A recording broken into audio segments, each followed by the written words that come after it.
Dum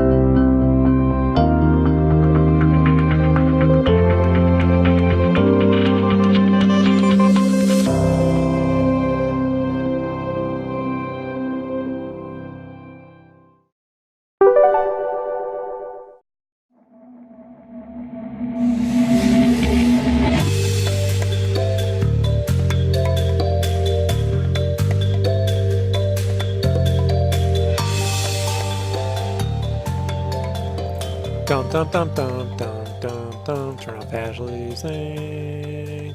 Turn off Rob's info. Hello, everybody. Welcome back to SketchCraft Lab. I'm Rob Duane, and we're going to talk about art. Specifically, a listener of ours, Andrew, sent me something that he has recently did and would like some feedback on it. To join me in that discussion is Brandon, Megatator, Tots, James. How you doing? I will be here to listen and chat, but not really pay attention. Megatator Tots? Yes. Tater thoughts. Hot. We got to get you on that. The tater thoughts. Hot. No, we're not even here. No, boy toys. Boy toys. Extremely young blood. So. Hot potato. Hot. Okay, thanks, Brandon. So anyhow, you know, I need to, before I get on this, I think that needs to be brightened up a little bit back. I think it's a little too dark in my background. It's very, very ominous in your room. That's how I feel, though. You know, that's how I'm Like. kind of an ominous guy. If you've ever talked to me, What? like, yeah, I just had someone who I'm friends with in Hollywood call me up, like just really a few minutes ago. That's why I took a little while. And I say Hollywood because, you know, these are people that deal with Hollywood. Well, these are people who deal with, you know, movers and shakers, and they never know how to deal with me. Like, I'm like, I make it difficult for them. You know, and I don't mean that way. If I only could understand the concept of playing cards, which is crazy because how many times do I watch Rounders, Brandon? A lot. And I can't understand any card game. Any game. Spade, diamond, heart. I just see Lucky Charms, Cloverfield, purple horseshoes. Like everything turns to food, and then I fall asleep. So I'm no good at it, folks. I can definitely psych people out. I don't need that fucking giant hoodie. You see that guy had like a full burqa on, dude, with like a fucking the Cyclops visor and shit. Yeah. I'm like, there should be a rule against that shit. You know, like you wear glasses, but get the fuck out of here with the Jedi hood. Anyhow, let's talk some art. So Andrew sent me this email. He says, "Greetings, Rob.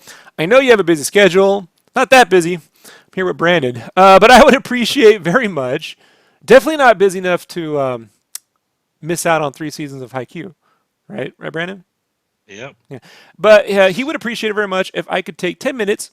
I'll time you to look at his latest drawing of Thor and give him some feedback. This was the first time that he used the cuts and grabs method on color, and he really likes it. He's looking forward to receiving some constructive criticism.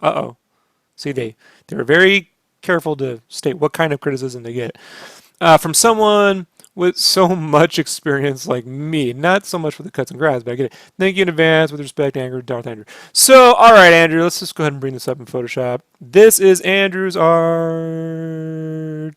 Not mine. So, this is Andrew's art. This is what he sent. Let's take a look at the cut and grab method. So I'm going to focus on just the rendering of it, not so much the drawing or anything, right? So we're just going to focus on, well, I'm not saying that because I would fix a drawing. I'm saying that so that way you know what I'm coming into this to do, right? So nice smooth gradients here, smooth lighting going on, so some pretty good stuff. He's trying a little texture work on the hammer there. Let me turn off this light above. I have the light in front of me. Let me turn this off. Okay, it's getting a little darker, but I can't. The light points down. I can't see the screen. Let's just talk about some quick technical things I'm noticing right off the bat, right? That you could definitely do. Let me grab neon. So see this? There's like a straight line here. See that, Brandon?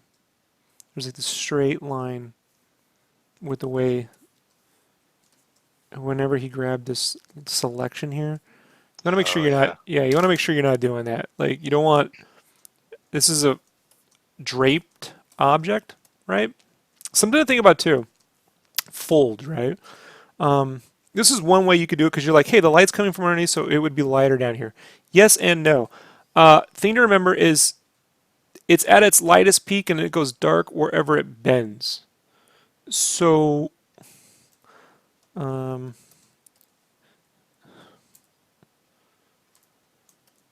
so the thing to keep in mind here, let me just grab the lasso tool, is if we're going to make this a fold, right?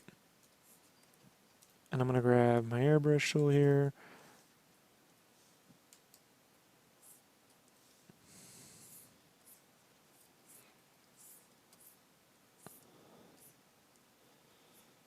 It needs to peak at its maximum foldness. Does that make sense? So it bends, and then it needs to come back down Mm-hmm. to some level of. See, that looks Kind of more like three a dimensional. would you say kind of like mountains or hills where it goes up and then you're coming back down, so the dark would be where you're Yeah, going and a down. way to But do this with cuts and grabs versus endlessly picking things and shading is you start off with sort of a darker color and then work your way up. So like, if I come in here, and I'm just going to start with this main color a little bit. So I'll select this red knowing that we're going to need it. I'm going to fill this in more with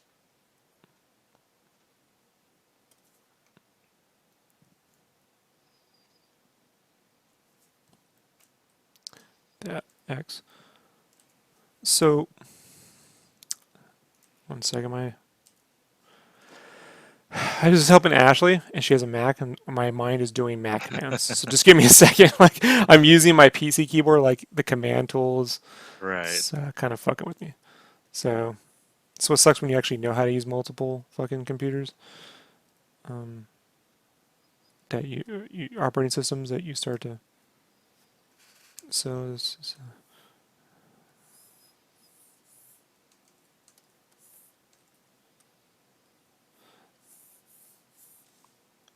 so let's just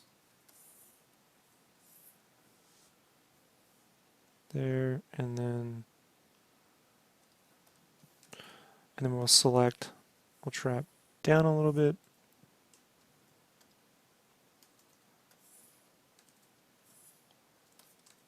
Or we can select the lighting source if you really want to do it that way. You know, if it was going to be more of an orange color. Control D. See, I'm doing Command D now instead of Control Right. D. I did not expect to be doing this. This is really weird. I'm having no control over this too. My mind.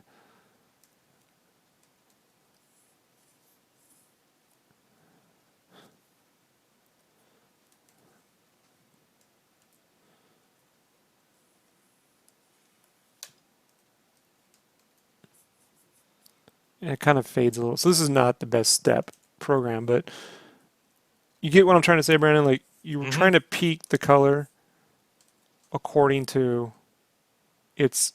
You're trying to add the lightness according to peaks, or it Right. So the raises. top of the point would be the lightest, and then as you go further down And that the this can be point, it gets further darker. down. Like it can be, you know, if I just come here and magically fucking erase some of this shit, you know, we can make that peak more down this way, so it folds over. But you want to make certain that, you know, you that's a thing, and then also you're not leaving these side bits here like these straight lines. Um, you know, I would say if you had to use reference, I would look at maybe the first, not so much for the color choices, because the color choices can get pretty out there. But if you look at the rendering on the first Battle Chasers, or any, let's say Spawn's issues 60 through 100, are really good, even down to color choice. Haberlin's work on Spawn issues 60 through 100, I would recommend getting maybe some of the digital issues so you can see them without any of the noise printing. Mm-hmm. And kind of look at what they were doing for rendering very simple capes and folds and stuff. They perfected that. Oh yeah. So there's that. Certain things too, like here, the lightning is creating this sort of. See this right here? So this is the glow that like typical, kind of like how I would add that glow before. What I Mm-hmm. would do is rather than glowing the whole edge out like this around the whole arm, I would save this glow, like you see this, for a certain spot, and then I would have a bounced color rather than do this glow all the way down. It wouldn't be rim lighting across the whole thing. Instead,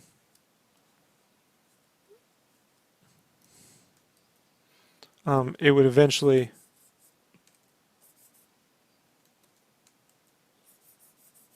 Taper out. it would be a balanced light. See, I'm adding blue in, or it doesn't have to be that saturated. I wouldn't oversaturate it, but it would add a balanced light. So you actually have this right here. Because of the illumination, it would bounce some of this light source, this coloration onto his object, his gloves or whatever else. And then you can add the highlights according to the peaks. And this is why they normally set it to screen mode when they're coloring on top of the same layer. So you can have the exact same layer, set it to screen, and you get the lighter version. Now you see how that adds three-dimensionality to that gauntlet, right? So what you're trying to do here is, yeah, you're trying to light it, but you're also, right, your main goal here too is to light it efficiently. Don't overkill yourself if you don't have to. But also to maintain three-dimensional surface. So we want to add, the idea here is that we want to add, this is a three-dimensional surface, we want to add three-dimensionality to this. So utilizing the lighting, we're able to do that, and then let certain things fall where they need to, so you're not over-rendering each object. At least definitely with interiors. I think covers can go a lot further. I would say Battle Chasers is almost over-rendered in some areas. Sometimes like they kind of over. Yeah. It can get to be a little crazy, but those guys really set the bar at that point. And I just think like if you look at Spawn's issues 60 through 100, like they perfected doing that monthly. You know, there's a good. I'd also worry a little bit too. Things I'd keep notice here is you see right here you have this purple. You have this purple here going through a red into a yellow, and this is what I call the snot coloration. This is just like shit. It's just like it's just gonna produce this like milky substance. It's too gradiated, you know. It's how do I It say just it? kind of It's mushes together. gray on purple on red. Just it's too much. So you want to be when you're. I think he's probably filled it with purple, right, instead of to a hard light. Sometimes you may want to, instead of doing that, you may want it more on a multiply, something a little less saturated. Like if I come here and select blues,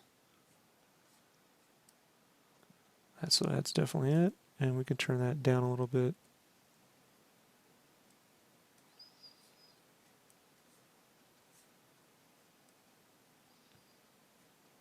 You can neutralize it, and you go, well, Rob, that's adding gray and it's making it boring. Just watch. So what happens is, let's turn that down. Let's turn the blues down a little bit. Then what you can do is you can, if you wanted to put color in there, you can have it be some of the balanced light if it needed to be, and that would work. Like this is still not good. This thing here. This is complicated to talk about. It's hard to say. How do I discuss this? So here's the thing. The way to think about this is very simple.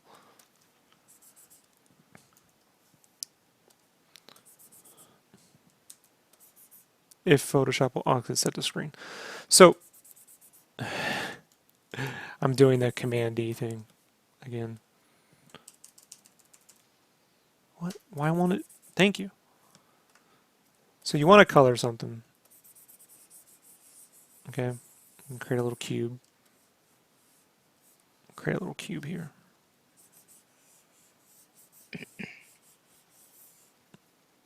And let's say I know the base color, the flats, is going to be gray, like this metal object you got going here.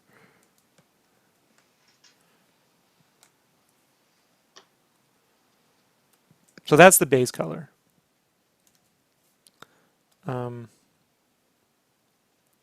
And let's say I was going to add a purple shadow. I'll fill it right here. Set it to multiply, set it down to 60.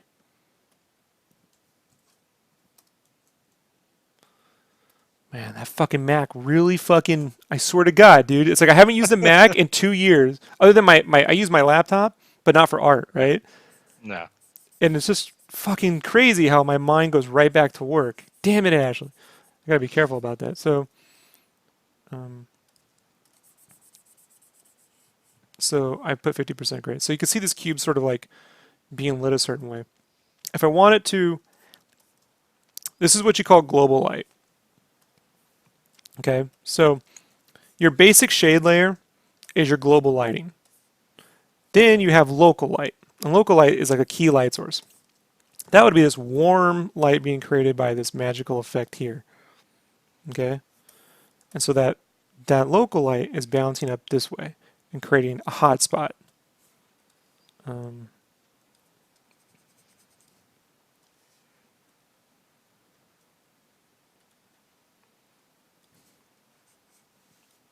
Like so.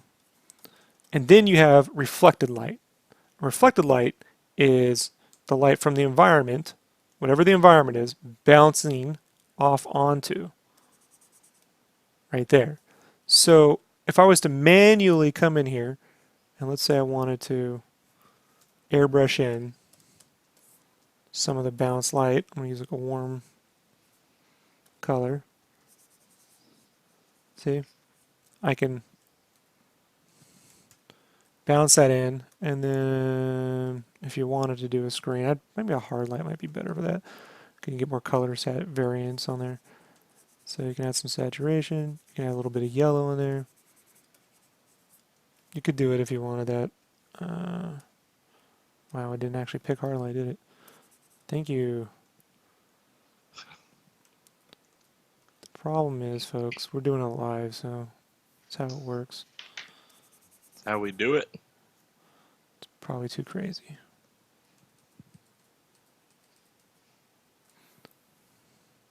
I'll just manually do this for now. Let's go here, and then over here, we can manually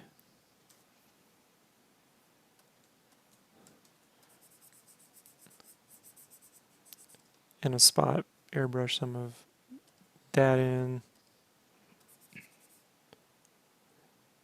What you don't get in between is this banding thing of color saturation. You see that, Brandon? Mm-hmm. You, or you're just saying that shit. So, like, this is where you want to be careful. This is muddy.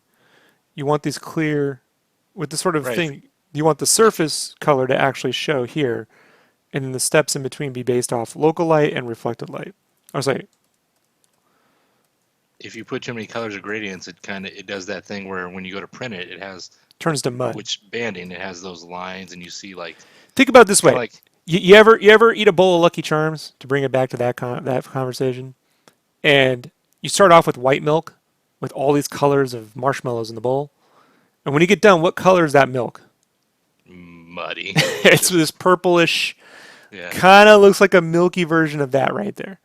Yeah. So the way to think about it is, here's the object, right? Make this very simple. This is the object with basic flats, okay?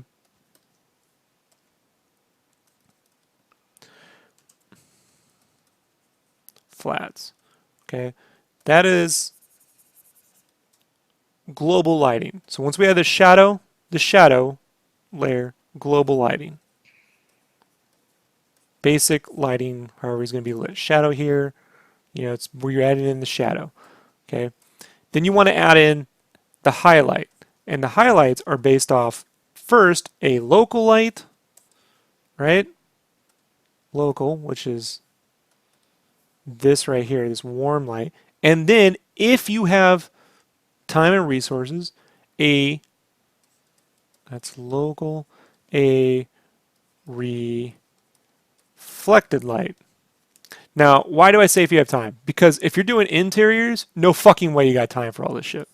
That is Think about that's a shade layer plus a highlight plus a secondary highlight. Generally, interiors are one and the other. It's either global and reflected or global and local. Does that make sense, Brandon? Like, they give you really few steps because there's so little time. So in this case, I'm looking at this, and just conceptually, the problem you have here, right, is that where's the focal point? Is it this lightning bolt with the Or the reflected ground. light, or is it this magical spell thing with the local light? And local light we know is because it's usually in a foreground, kind of illuminating, right? And he's looking this way at the lightning bolt. So what happens is you kind of look at it and you kind of go like this. I kind of start here and I go down here and then maybe back up to the center where he's being warmed up, you know? And a way to make that composition probably a little bit stronger is to figure out what you want to do. You want to have the magical thing, you know, maybe you put it right under him, illuminating up like this. And then you properly airbrush in some local color here to also round out these shapes. I'm just going to mark it in with the hard brush.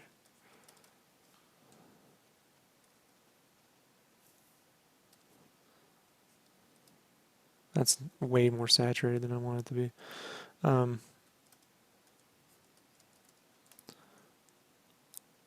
then you have to be careful about the face rendering, that you don't. Sometimes with dramatic lighting schemes, you can lose definition. It's kind of hard to see some of this stuff back here. You end up only seeing this. So generally a way around that, if you're losing your character a little bit due to the dramatic lighting, is you select around them, usually behind them. I don't have a layer here, I have to do it, and then you can backlight some of the reflected light to lighten them up a little bit. See? Right behind the face. And if we do that, you see the face more. Mm-hmm. Right?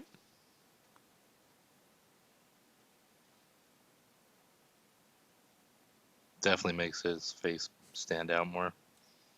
You know, it doesn't have to be super bright, you know? Again, those spawn issues will really help. If you really study the fuck out of them, you can learn some really great lighting from Brian. Brian Haberlin's a guy I met in 1994. The first time I saw his stuff was a pinup, an advertisement for Cyberforce. I'm like, that coloring looks way different. There's something magical. Like, Seabolf was my fucking dude at the time, and I follow colorists since the Akira reprints, right, in the 1990. Well, I saw Digital Justice in '89, which was an amazing digitally produced Batman book, and then I found the Akira stuff, which is colored way differently, and then Legends of the Dark Knight, where Steve Oliff moved to during the Venom run, started doing digital colors, founded Ollie Optics, colored Spawn, moved from Legend Dark Knight to Spawn, and then Chiodo was doing his stuff over at Wildstorm, and then the Extreme guys, which eventually be Christian Ligner and all those guys over at Extreme. But Top Cow eventually got Brian Haberlin, who then eventually took over Spawn. I think his first issue of Spawn was Spawn issue 25 when they did the Image X month. Remember that, Brandon? They all switched books for a month, and he colored that. And the mood lighting on Spawn was way different. Look at the lighting in Spawn 25 and go look at all the colors before it. Steve Oliff's cuts and grads, his technique was amazing, but the lighting in 25 was drastically different. And the cover featured Sylvester Drew Spawn, a lightning bolt similar to this. So you can kind of see some of that stuff. Now, the color choices of the time, very colorful, very 90s.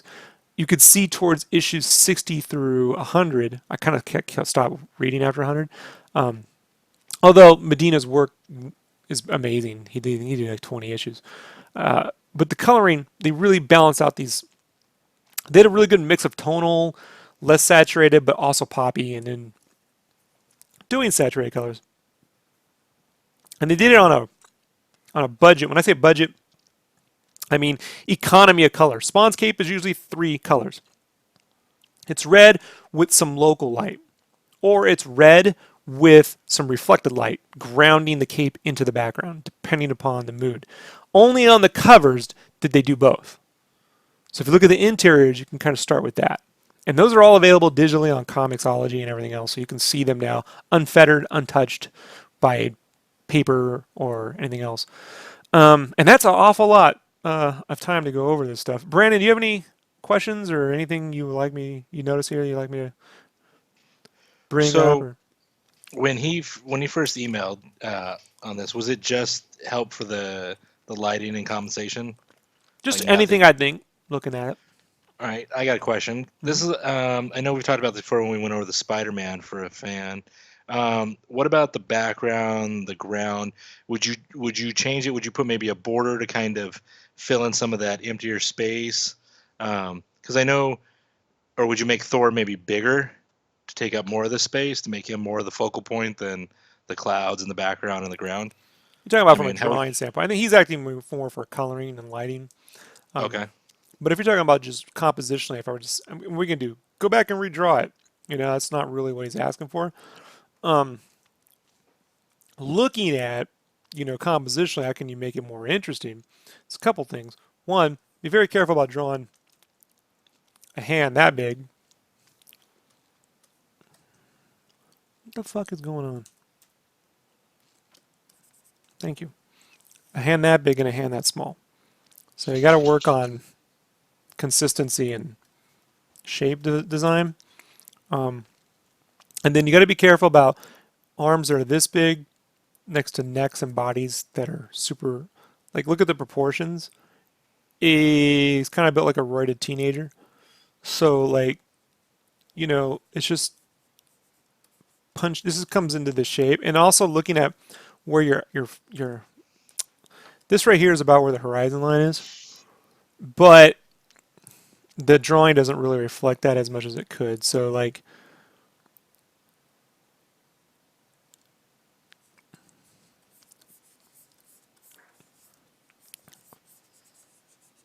like you got to be very careful about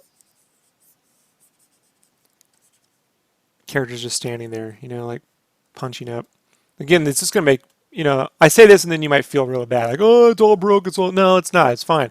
It's just moving forward. Things like if a character's gonna be standing there, making it a little bit more dynamic, punching out a little bit more with these shapes. Um, it's a little hard sometimes when people are standing there to get that right feel, you Hmm. know, and to play with these sort of like feet on a plane, standing there, volume things. I tend to think a lot of artists inadvertently do I call it the Buzz Lightyear pose. You got to be very careful you're not doing this giant torso and then you're doing this, Hmm. you could see the Buzz Lightyear. You ever see the 2D drawings of Buzz Lightyear? It's always like, Yeah. Buzz Lightyear, I'm Buzz Lightyear. And then you're going to end up being one of these guys that's always drawing your characters with these giant chests and these big hands, and then that's it. They all become this. I've seen it happen. There's a Yeah. couple artists I'm following now that are really good and they can kind of fall in that trap. I think a thing you can do too is also be very careful about like this cape is kind of going this way flat. I mean, it could be coming at me, you know? It could be coming at me. Uh, the foot could be drawn over. There's all sorts of things you can do, Brandon, compositionally, Hmm. but he's mostly asking from a lighting thing.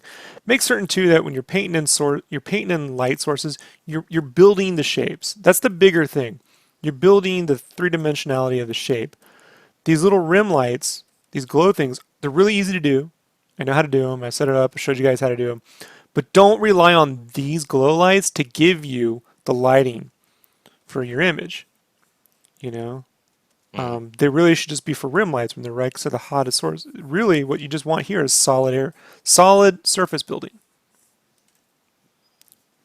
I come here, set it to screen.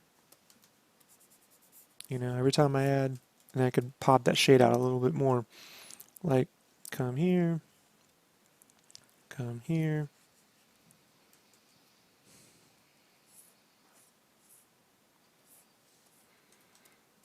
Using the lighting to build the shape up. And if it gets too dark in an area, like if it's too dark and it starts to fall into the chiaroscuro territory, remember we've talked about that before? Subtly going into those darkest areas and using some of that reflected light color just to pop that shape back out. Not a lot, but just a little. And see, that adds a lot of surface. And this is why it really pays to have a fucking great colorist on your book. Because you can hand some art that, guys, I don't have time to draw that right. You know? And the colorist can be like, not a problem. Here's the three-dimensionality. Boom! You know, and you're like, all right, that's fucking awesome. You know? You don't want to rely on that, but you know, if you have only so much art ability to, like, if you're at a stage in your art where you're like, okay, I can only get this far, you can get further by building surfaces up with your coloring. That is okay. Where I personally fall into the ethical code issue is when you're then using the colorist to do your job for you, or you're going to do no drawing and then just make it all up in the painting. You know? So, but you can quickly see, like, building up these shapes, like this foot kind of falls flat right here, you know? And if we come here, let's start here, right? And we're going to draw a through line to this surface. And we'll just quickly do that. And then I'm going to come here and create a couple more steps closer we get to the edge.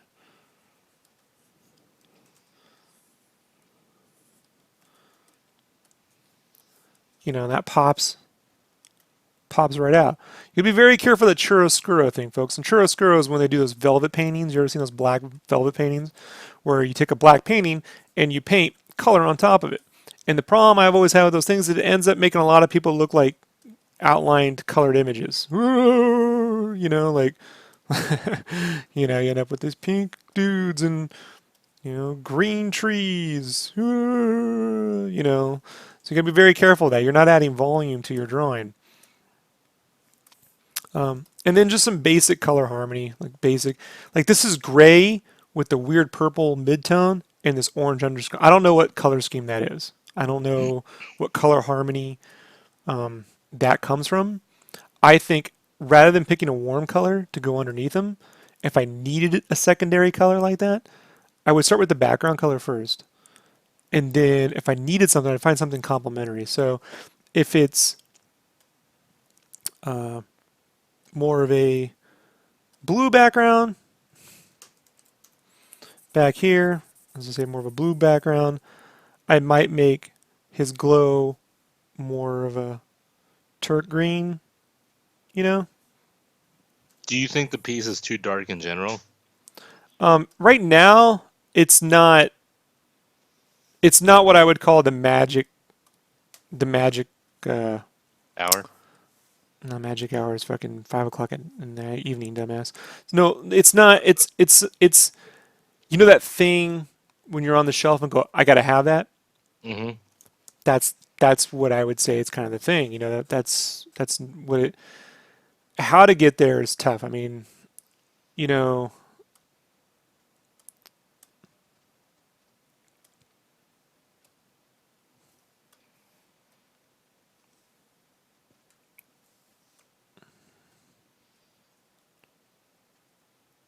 You gotta be careful about oversaturating.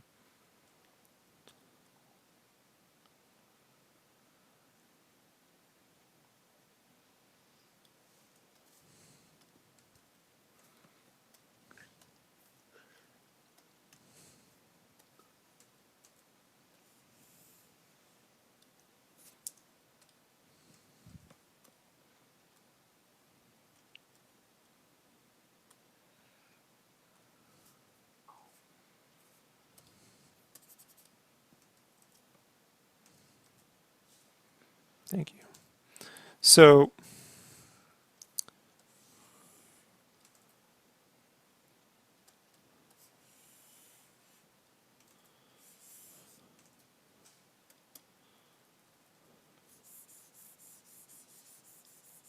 I'm not saying a giant halo cloud. It's hard to do this in a gradient map. But like a blue to green could give you a nice, you know, the green would be warm enough but not over dominant. Very light, kind of mauve green. like mauve. I don't know if that's a fucking word. It is, but I don't know if that describes what I'm trying to say. This goes into various color theories. A nighttime green, right? So put that up here.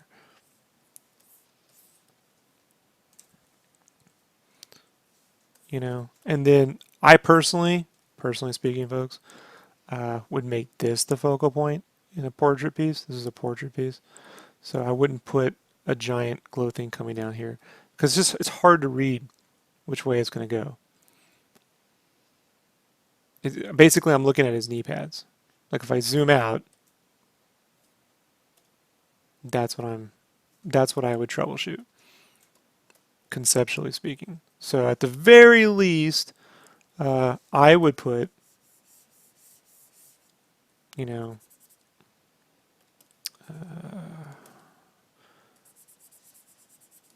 his weird magic glow directly underneath him.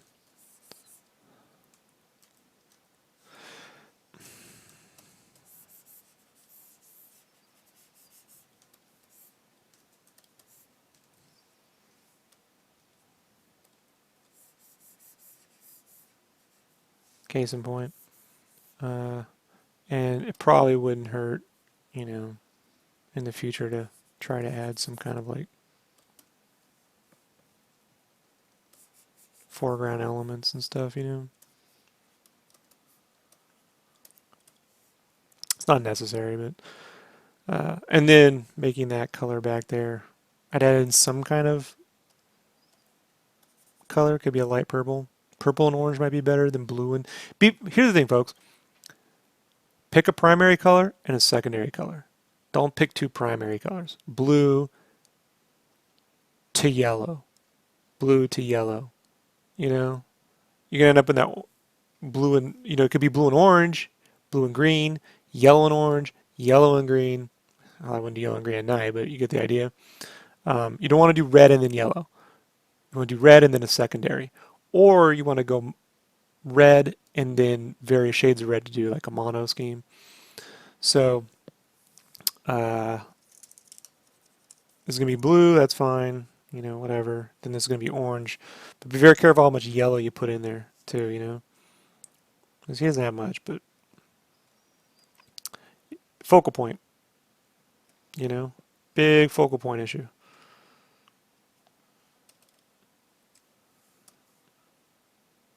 This is probably not the best example, but you know, like if we had you know, he's charging up Marvel Capcom style, right? Mm-hmm. You can add energy with one of these little you know, and then it can be coming up around him, you know, right? And those could be all little like Norse glyphs and shit. It's code. It's the Norse code. You And know, then you could have more, you know, then the lighting, he'll be brighter, you know, and that'll make it pop out we a little can more. eliminate some of that so it's going around him. The shape is still there, but we deleted some of it, so it's going around him, so it's not covering up the drawing. Right. You know, and so then that right there, and folks, so you know, I do this shit to my art all the time conceptually. Brandon's seen it. You've done it to my art. We've spent 2 hours before just doing something as simple as this, just going over what could make it better. And sometimes it's as simple as it changes. Like this, you just added some cool, like he's being either arriving or Yeah, being he just back. arrived. He Right. teleported. You know, Right. It's Thor like style.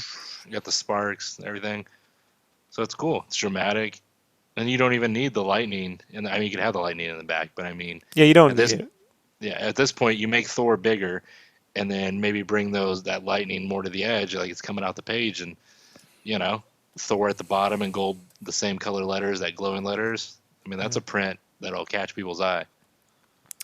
So this all just comes down to like intention, you know, and like what am I fucking trying to do here? Conceptually, you know, and you can build that out. Do do do do do. You know, whatever the weird glyphs are and shit, you know. But I'd focus on the burst first and then make sure that, you know, you're trying to build this up from the ground up, So then your focus makes makes like this cone shape, like it makes some kind of point, you know. You could see, it makes a golden circle that goes all the way out. Like, no, none of that shit. So, but this is just, where I would start, if I was to sit back and start to pull it out there. Because if you zoom it out, you take a snapshot, you go back to the original.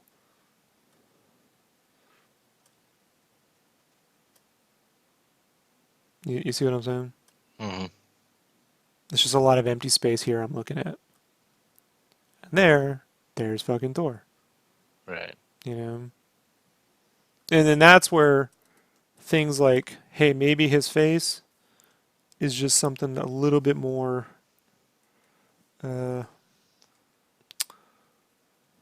like Would you turn it like a little bit looking more of a down? square. No, but I mean, if you conceptually make shapes that are designed to like, I want to say square it up, but like if you're using these shapes and the design of them to pop.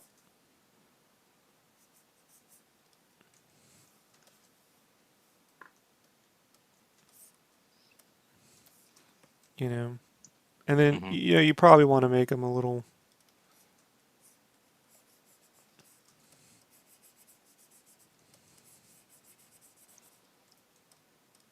I mean, so that this face should match the strength of that arm, right? Like right now, from a shape standpoint, from a silhouette, it's like almost feel like the neck should be definitely bigger to support those kinds of arms. Right. You Bigger know, traps. without going fucking Buzz Lightyear. You don't have to go Buzz Lightyear on to fucking make that happen. It's just trying to keep the size of things consistent across the design from a silhouette standpoint. These hands are equally proportioned. Not equal in size because there's a little bit of perspective going on here, but proportion. Whereas right now they're kind of not. So it's a few things, dude. I hope that didn't confuse you. I'm not I'm not what you would call, the world's greatest instructor. What I am is the guy that I can help save your job. For an art department, be like, hey man, here's what you're trying to do. Here's how you can kind of get there. Good luck. Don't lose your job. And then I walk away and I go back to my right, Brandon. You've been there. Oh yeah. Yep. You know. So the thing with any sort of this rendering is that you're trying to build surfaces. And then how much effort you put into building those surfaces based on lighting. So remember, global color, local color, reflected color. Try to pick two, and then see if you can work a third in without killing yourself. Three-dimensional surfaces, airbrushing those shapes three-dimensionally. Avoid the chiaroscuro, and continue the focal point. Continue the focal point. Trying to push that focal point key to a character. And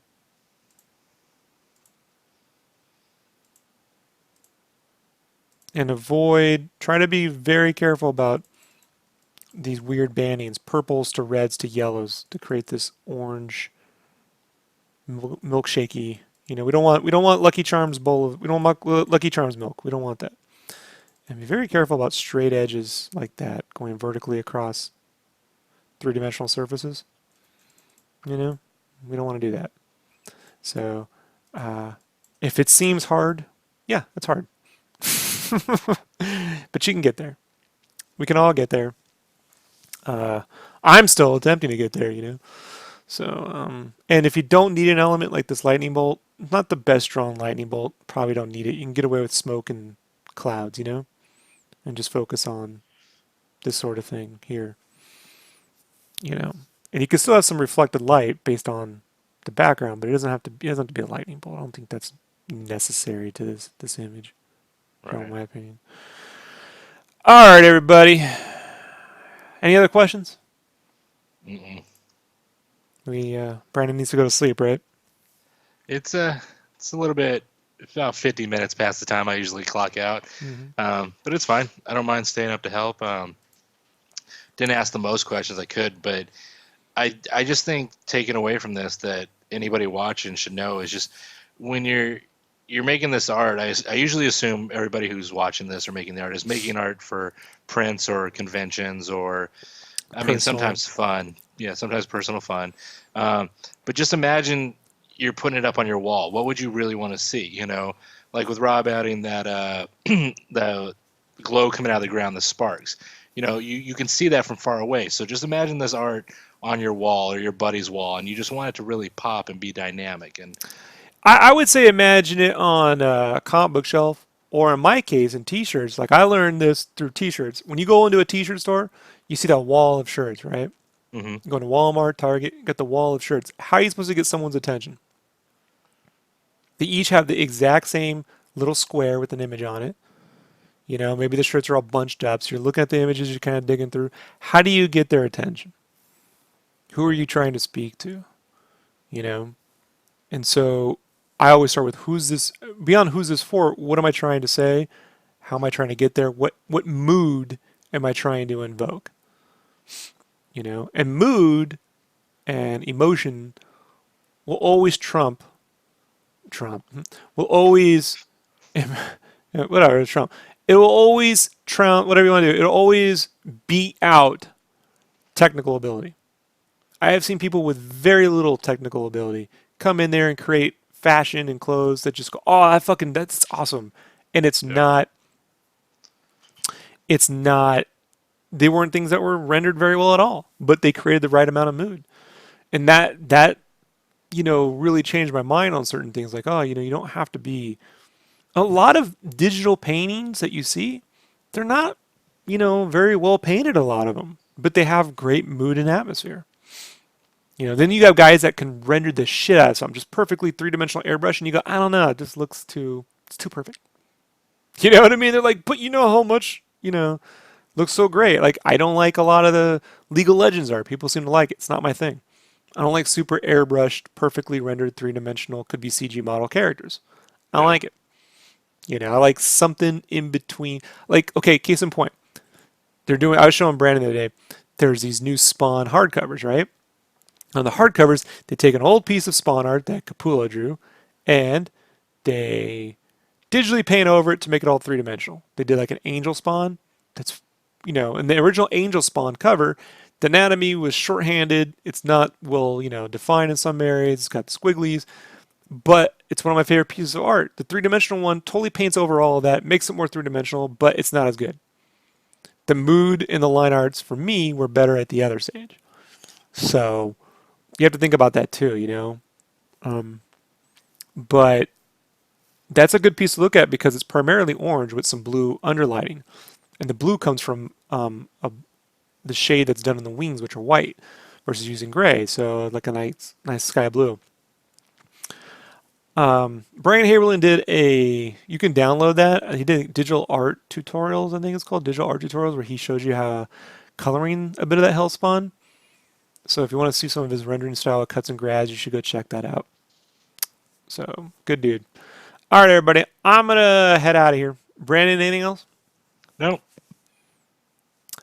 Folks, tomorrow, 2 p.m. here, drawing live, stuff to do. So from 2 to 6, and then from 10 to 2 tomorrow.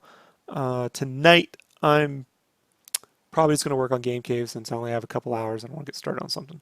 So tomorrow, drawing 2 to 6, and then 10 to 2. Be here. Same sketch time, same sketch channel. Peace, everybody. bye everybody. Thanks for watching.